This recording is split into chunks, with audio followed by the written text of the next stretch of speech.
Բարև ձեզ, Երևան Today-ի հարցազրույցի տաղավարում այսօր հյուրընկալել ենք Հայաստան Դաշինքի падգամավորի թեկնածու Բորիս Մուրազին։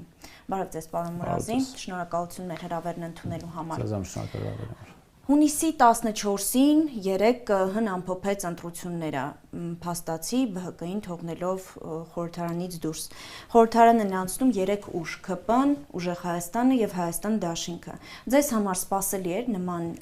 իրավիճակի նման ելքը եւ ընդհանրապես ինչպես կգնահատեք այս արդյունքները։ Դեք արդյունքների մասով իհարկե ավելի այլ ակնկալիքներ կային։ Դուք երևի թե ֆիքսել եք, որ բոլոր հիմնական սպիկերներն ասում են, որ հավաքական ընդդիմությունը հաղթելու շանս ունի, այսինքն չկար որևէ ուժ, որը 50+ ունի։ Ընդ որում դա իմ հրապարակային բոլոր խոսքերում, ելույթներում եղել է այդ փաստը եւ ըստ էության այդ վերլուծությունը հաստատվեց։ Որևէ ուժ 50+ չունի, այդ ու նաեւ քաղաքացիական պայմանագիրը։ Սա մի կողմից խոսում է վստահության ճգնաժամի մասին, ընդհանուր քաղաքական համակարգի նկատմամբ, իսկ կողմից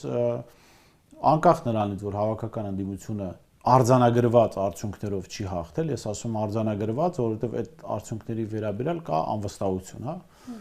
օբյեկտիվ անվստահություն։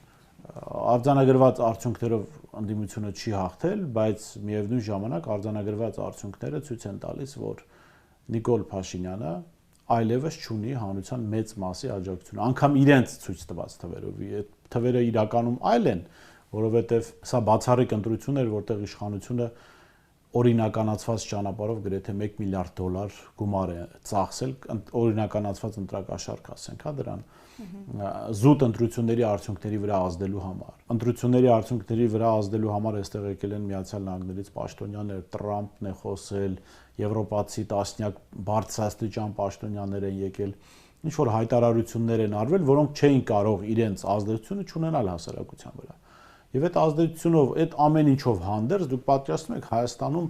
Տրամպը, եվրոպացի գրեթե բոլոր առաջնորդները Մակրոնի գլխավորությամբ, Նիկոլ Փաշինյանը $1 միլիարդ եւ վարչական ռեսուրսը հավաքել է 49.7%։ Սա շատ խայտառակ թիվ է նման աջակցություն ունեցող, քարոզչական նման աջակցություն ունեցող իշխանության համար։ Ընդդիմության արդյունքները իհարկե լավը չեն, այնպես չի որ այդտեղ էլ շատ գոհացնող բան կա։ Բայց ինձ որպես Հայաստանի քաղաքացի, եթե քաղաքական շահը մի կողմ ենք դնում, քաղաքական թիմի շահը մի կողմ ենք դնում, այս իրավիճակը հուսադրում է եւ ցույց է տալիս, որ ժողովուրդը ընտրել է այս իրավիճակից դուրս գալու ճանապարհը։ Այո, հիմա թվի տարբերությունը շատ մեծ չէ, բայց մի բան գլխավոր արձանագրումը սա է, Փաշինյանը չունի մեծամասնության աջակցություն, ինչը ինքը ուներ անգամ 2021-ին։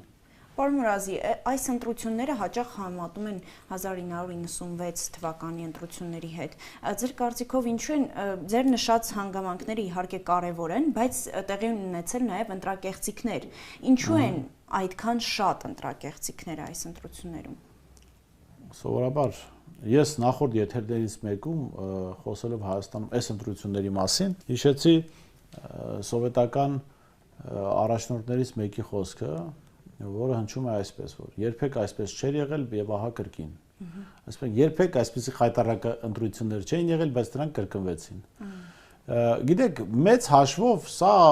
մեկին մեկ ավելի շատ, ես չէի համեմատի 96-ը, որտեղ այնտեղ պատկերը ավելի բաներ, ավելի վուլգար էր։ Ավելի շատ սա նման է 2017 թվականի ընտրությունների։ Նախ ընտրական մեխանիզմը գրեթե նույնն էր, այն ժամանակական ռեյտինգային տեխնացուներ, հիմա չկան, միայն ռեյտինգային տեխնացուների հանգամանքը չկա, մնացածով գրեթե նույնն է, եւ իշխանության գործողություններով գրեթե նույն վիճակն է, եւ մասնակցության թիվն է նույնը, իշխանության ստացած թվերն են նույնը, այն ժամանակ 770,000 եղել, հիմա 726,000, մասնակցության թիվը մի 50-60,000 տարբերությամբ նույնը, եւ ստացված պատկերը ըստ էության նույնն է։ Եթե կուսակցությունների անունները, դաշինքների անունները հանենք։ Եվ այս իմաստով մենք ունենք 17 թվականի իրավիճակ, որը հուշում է, որ Փաշինյանի համար, ինչպես 17 թվականին ձևավորված կառավարության համար, հանգիստ ժամանակ չի լինելու, իրենք անդադար խնդիրների մեջ են լինելու եւ կառավարության իշխանության կորուստը սարերի հետևում չէ։ Սա Քավլիցի չեմ ասում որպես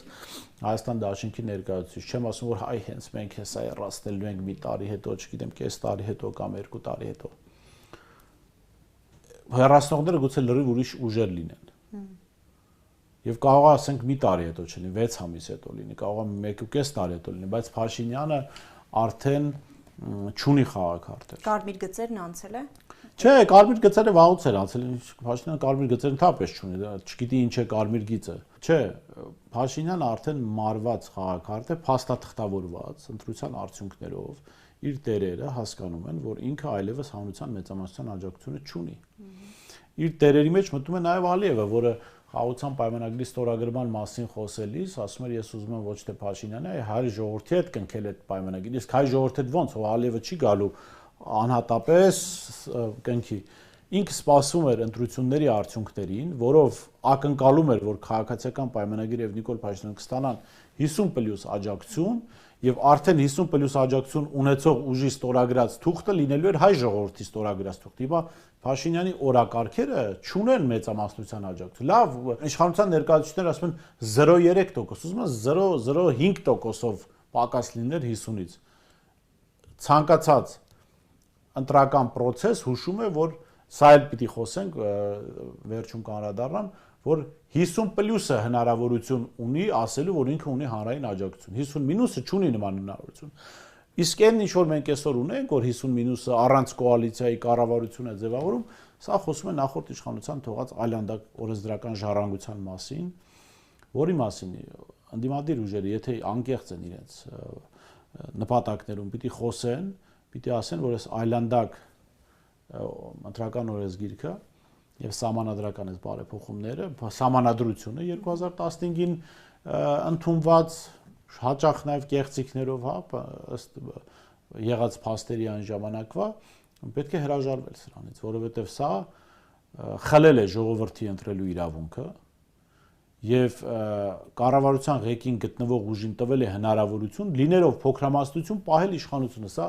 աշխարհի ներողություն որևէ երկրում նման փորձառություն չկա։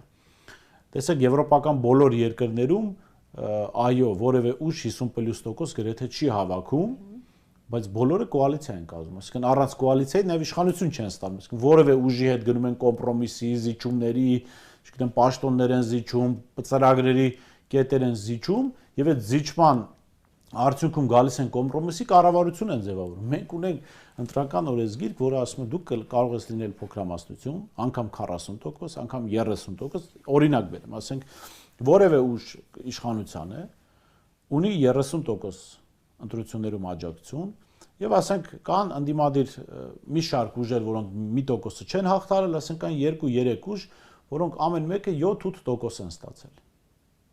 Էլի այս 30%-անոցը իրավունք է ստանում կառավարություն ձևավորել։ Սա աբսուրդ է, այսինքն աշխարհի որևէ երկրում նման կարգավորումը չի կարող ընդունելի լինել։ Ու սրա մասին պիտի խոսալ նաև հիմա պիտի խոսալ, պարտավորություն վերցնել, որ մենք պիտի հրաժարվենք այս կարգավորումից, եթե իշխանությունը փոխվում։ Սա այլանդակ համակարգ է, որից առատորեն օգտվում է որևէ կարմիր գիծ չունեցող Նիկոլ Փաշինյանը։ Այնուամենայնիվ Նիկոլ Փաշինյանը ստացել է 49% եւ ավել ձայն։ Ժողովուրդը այս ընտրություններում Փաշինյանին մանդատ տվել է, եթե այո, եւ ինչ մանդատ է։ Ինչի մանդատ, որը իր ասած օրակարգերին մանդատ չի տվել։ Տեսեք, ժողովուրդը վերացական հասկացություն է։ Ընտրական process-ում մենք ժողովուրդ կարող ենք հասկանալ այն ժողովրդի կամք հասկանալ են, որ 50+-ը, որ դու համարես, որ մեծամասնությունը այդպիսի օրակարգի աջակցում 50+ չունի այս մարդը, այսինքն ժողովուրդ ասվածը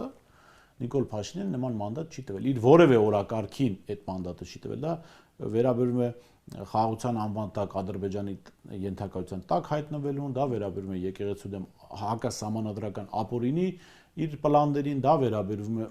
բոլոր այն նախաձեռնություններին, որ իրենք որպես նախընտրական ծրագիր ներկայացրել են հանրությանը։ Հենց Փաշինյանն էր ասում, եթե ես սահմանադրական մեծամասնություն չստանամ, սեպտեմբերին պատերազմը Փաշինյան դու չունես սահմանադրական։ Հիմա եթե չունի, այսինքն ժողովուրդը սպասում հոկտեմբերին կլինի պատերազմ, չէ, սա հումոր է, պատերազմ կարող է լինել ինչ տեսքով։ Տեսեք, Նիկոլ Փաշինյանը չունի սահմանադրական մեծամասնություն եւ չունի 50+ աջակցություն, ինքը հայ ժողովրդի կամքը, որը դրսևորվել է ընտրություններում, մի ձև կարող է կոտրել պատերազմով։ Այսինքն այդ իր ցավալի զիջումները պատերազմի սոուսով անցկացնել։ Այսինքն շեղել ժողովրդին։ Բայց ես ասեմ, ընտրության արդյունքները ինչով են ողջևորում, որ մարդիկ արդեն շատ բան տեսնում են։ Մեծամասնությունը առնվազն տեսնում է։ Տեսեք, այնտեղ ասում են, օրինակ ասում են, դե Փաշինյանին ուղեկցող էսկորտ կուսակցություններ կան, որոնք ինչ-որ թվեր են ստացել։ Ես ասում եմ, այդ թվերն էլ Փաշինյանին չեն աջակցում։ Ինչու՞։ Որովհետև տեսեք, ես դրել համեմատել եմ 2021-ի եւ 26-ի ընտրությունները, Փաշինյանի էսկորտ կուսակցությունները, խոսքը Արամ Զավենի, Սարգսյանի, Բաբաջանյանի, Շիրինյանի, որոնք 21-ին էլ են մասնակցել։ Այդ ուժերը, ուրեմն 21-ին ստացել են ավելի շատ ձայն, քան 2026-ին։ 2026-ին, երբ որ Նիկոլ Փաշինյանը այդ արտաքին միջամտության նարատիվը առաջ է բերել Ռուսաստանի եկող իբրև թե հիբրիդային պատերազմը, այս մարդկանց, այս ուժերին Արամ Զավենի, Սարգսյան, Շիրինյան, Բաբաջանյան, նրանց ընտրողների են հատվածը, որը կողմ էր Փաշինյանին, բայց նրանց հետաքրքրության համար այս մարդկանց էր ձայնը տվել, նրանք բոլորը գնացել քվեարկել են Նիկոլ Փաշինյանին 2026-ին։ Եվ ովքեր այսքանից հետո այս նարատիվներից հետո քվեարկել են այս ուժերին, խոսքը մոտ 30,000-ից մի փոքր ավել մեր հայրենակիցների մասին, նրանք որևէ պարագայում Նիկոլ Փաշինյանին չեն ընտրի, այսինքն Փաշինյանի օրակարգը չեն ընտրի։ Այլ բան, որ այս մարդիկ Փաշինյանից պակաս վատ կերպարներ չեն, բայց այդ մարդկանց համոզմունքը սա է եղել, որ իրենք քվեարկում են այս մարդկանց, բայց ոչ Նիկոլ Փաշինյանին։ Դա եւս ոչի մերժման ձև է Նիկոլ Փաշինյանի նկատմամբ, այսինքն դրա համար Փաշինյանը ստացել է լիարժեքորեն իր ձայները, պլյուս դրան վարչական ռեսուրսով եկած ձայներ եւ ոչ մի ձայն ինքը չի կորցրել։ Եվ դրանով հանդերձ ինքը ստացել է իրենց տված թվերով 49.7, այսինքն ոչ մեծամասնություն աջակցություն։ Պարոն Մուրազի, երեք ԿՀ-ի դիմաց անցկացվող այդ ակցիայի շրջանակում 6 կուսակցություն համատեղ հայտարարությամբ հանդես եկան, որում մասնավորապես ասվում է երկրում իրավիճակի հետագա ցանկացած էսկալացիայի ողջ պատասխանատվությունն ամբողջությամբ ընկնում է Նիկոլ Փաշինյանի եւ նրա վարչախմբի վրա։ Ինչ է սա նշանակում, ինչ էսկալացիայի մասին է խոսքը։ Այս բանը ես չեմ պատկերացնում ինչի մասին է խոսքը, բայց 6 ուժեր հայտարարություն են արել, այդ հայտարարությունը, եթե այդ ուժերը բոլորը միասին չեն ուզում, որպեսզի այդ հայտարարությունը նմանվի, հիշում եք պատերազմի օրերին մի բան կարճ տեսանյութ կար, որտեղ մի աղջիկ դիմում էր իր ընկերոջը, ասում էր, ինչ կասես իմ հետևորդին, ասում էր, թող լավ լեն հորս արև։ Հիմա եթե չեն ուզում, որ այս 6 կուսակցությունների հայտարարությունը նմանվի թող լավ լեն հորս արև կամ աշխարհին խաղաղություն լինի, ջահանդամ թե պատերազմ չի լինի տրամաբանությանը, պետք է լինեն գործողություններ, այսինքն պիտի ասվի ինչ է արվելու։ Այստեղ իհարկե գլխավոր դերը ուժեղ Հայաստանինն է, որովհետև առաջին ընդդիմադիր ուժը ինքն է եւ ամենաշատ ձայներն իրենք ունեն։ Ես չգիտեմ դա ընդհանուր կուսակցական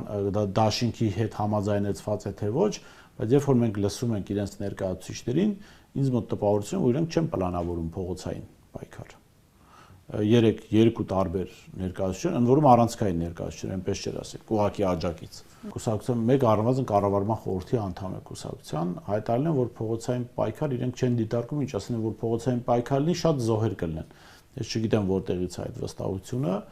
ավելին ես կարծում եմ Փաշինյանը իր 50- ստացած ձայներով ուժ կիրառելու լեգիտիմություն այլևս չունի եւ շատ դժվարությամբ է կարողանալու ուժ կիրառել կամ դրա տակից դուրս գալ։ Դրա համար պիտի սպասենք գործողությունները, որտեղ այնտեղ մի ուժի, եթե միայն Հայաստան դաշինքի մասին խոսք գնար, ես կարող եի ասել, որ ասենք, չգիտեմ,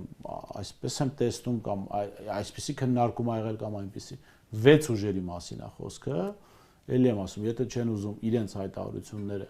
նմանվեն, թող լավ լնեմ հորս արև բանի տրամաբանությանը, պիտի ասեն գործողությունները որն է։ Իսկ ընդդիմությունը ձեզ անկեղծ ասեմ, մտածելու տեղիք ունի,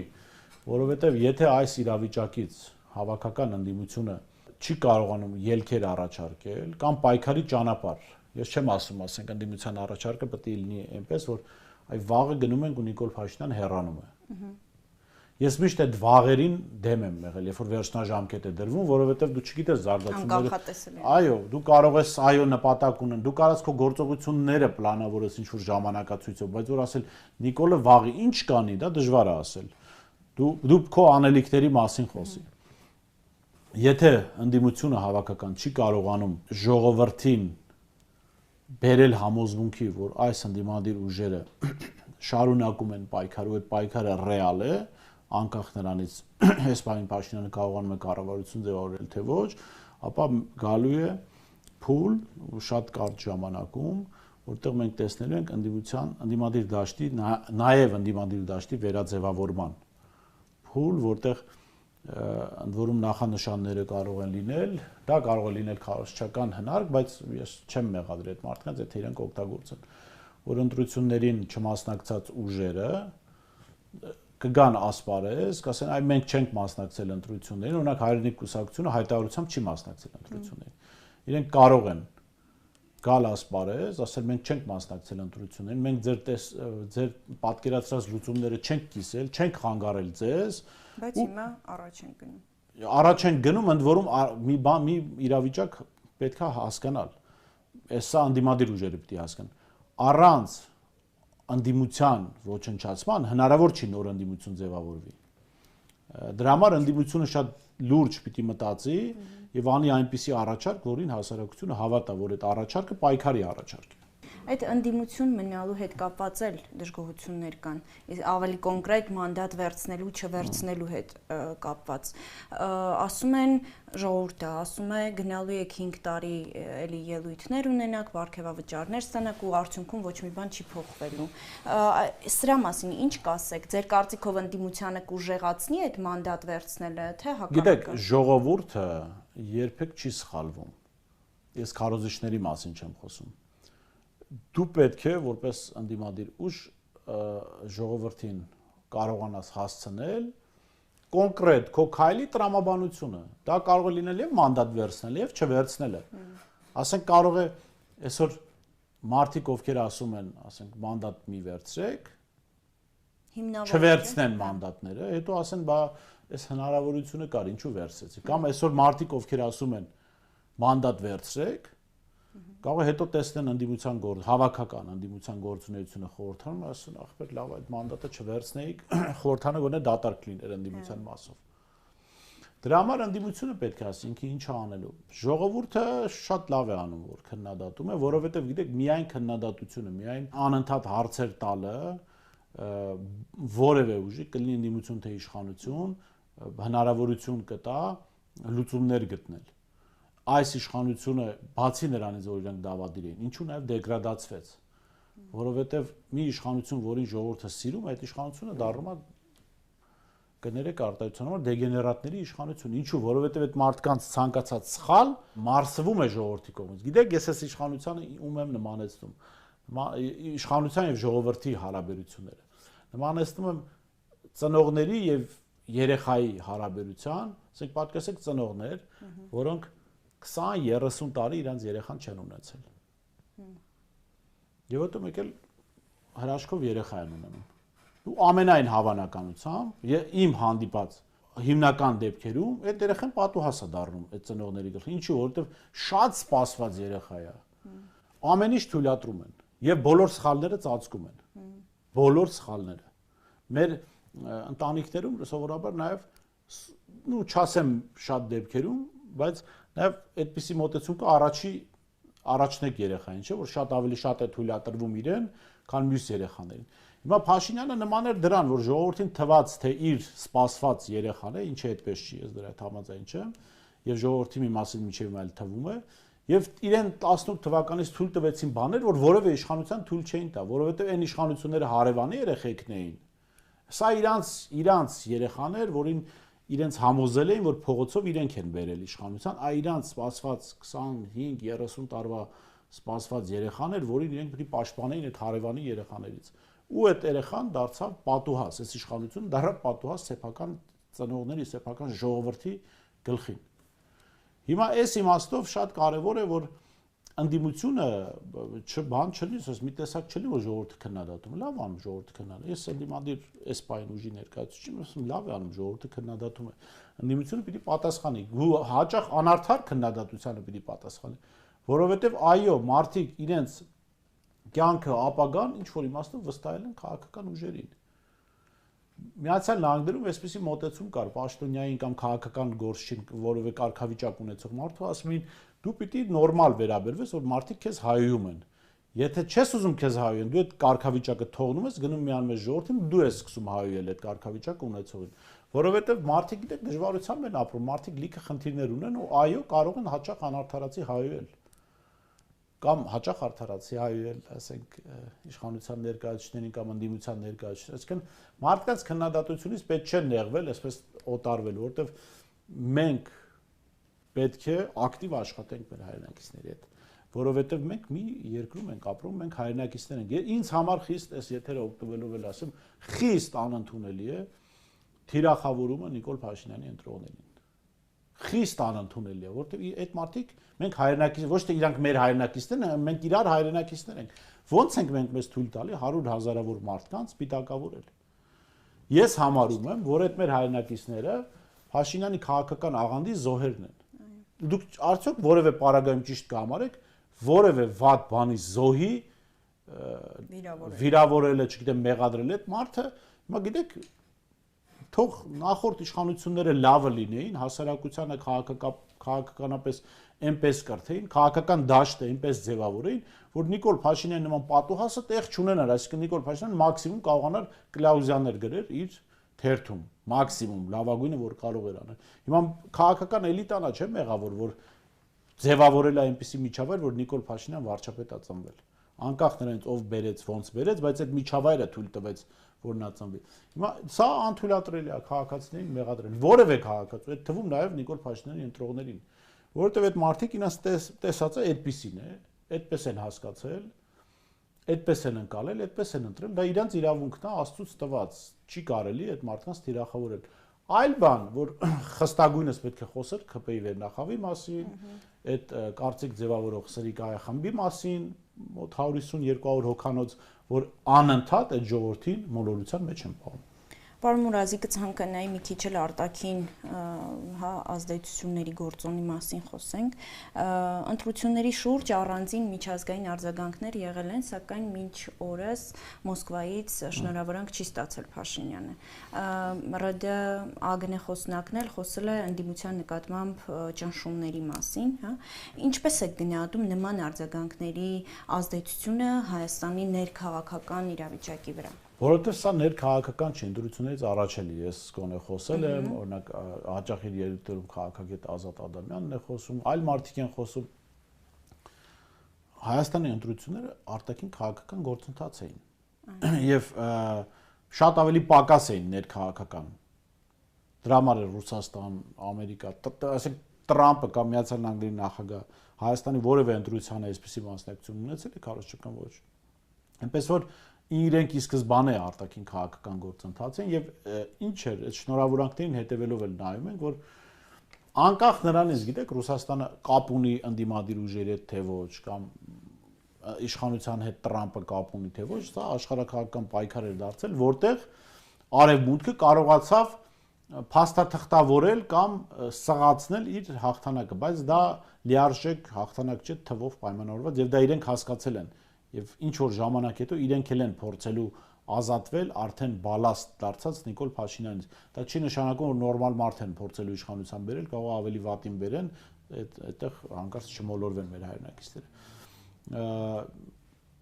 Աշխարհակաղակական իրավիճակ է, այո, Ռուսաստանը հասկանում է,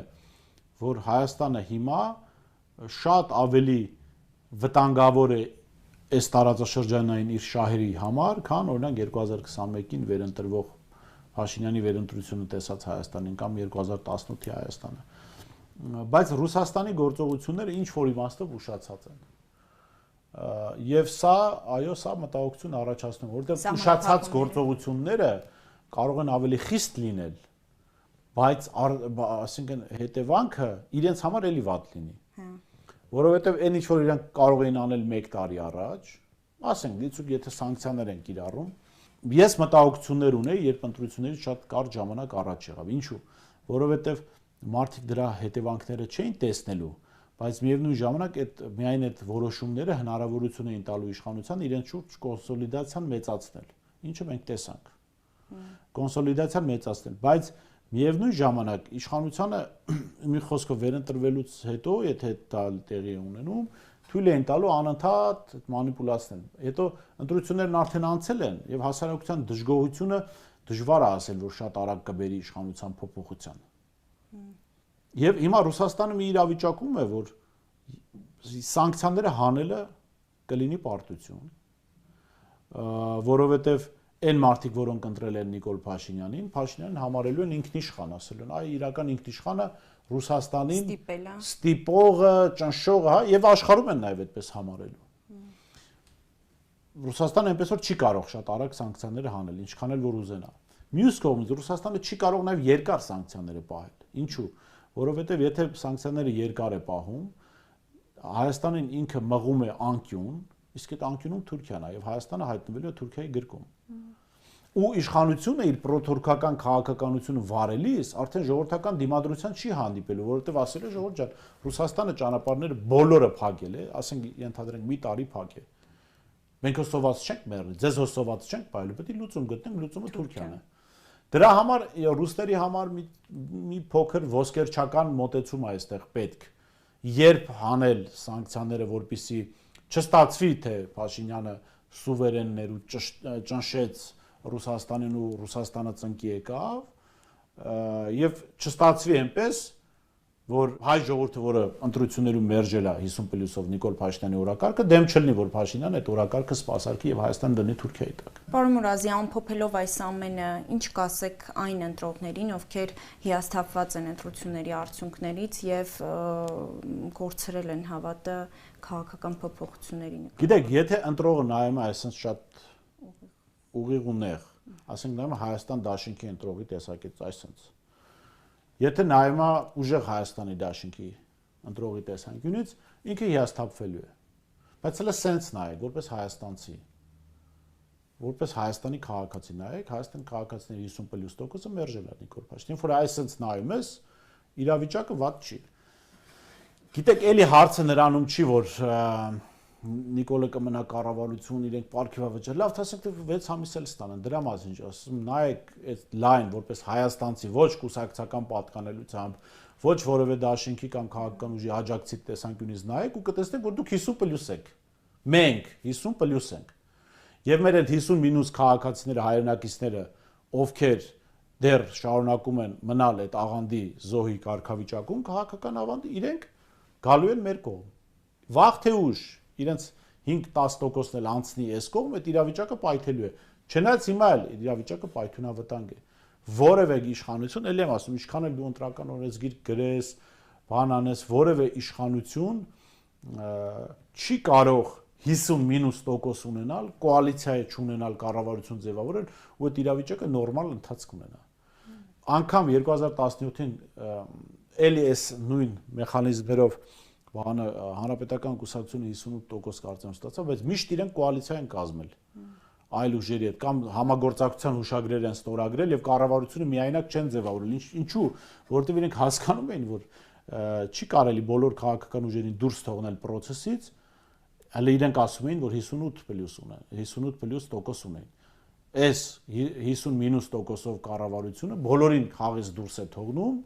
եւ կարծում եմ հաղթահարելու է այդ իրավիճակը։ Պլյուս Ռուսաստանին է խաղից դուրս թողնում, պլյուս Իրանին է խաղից դուրս թողնում, պլյուս իր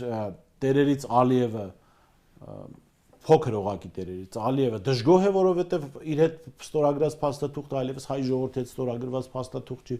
Իսկն այս սպեկտրով նայեք, այս տեսանկյունից որ նայեք, Հայաստան եւ հայ ժողովուրդը շատ մեծ շանս է ստացել այս իրավիճակից դուրս գալու։ Շնորհակալություն։ Ձեզ եմ շնորհակալ։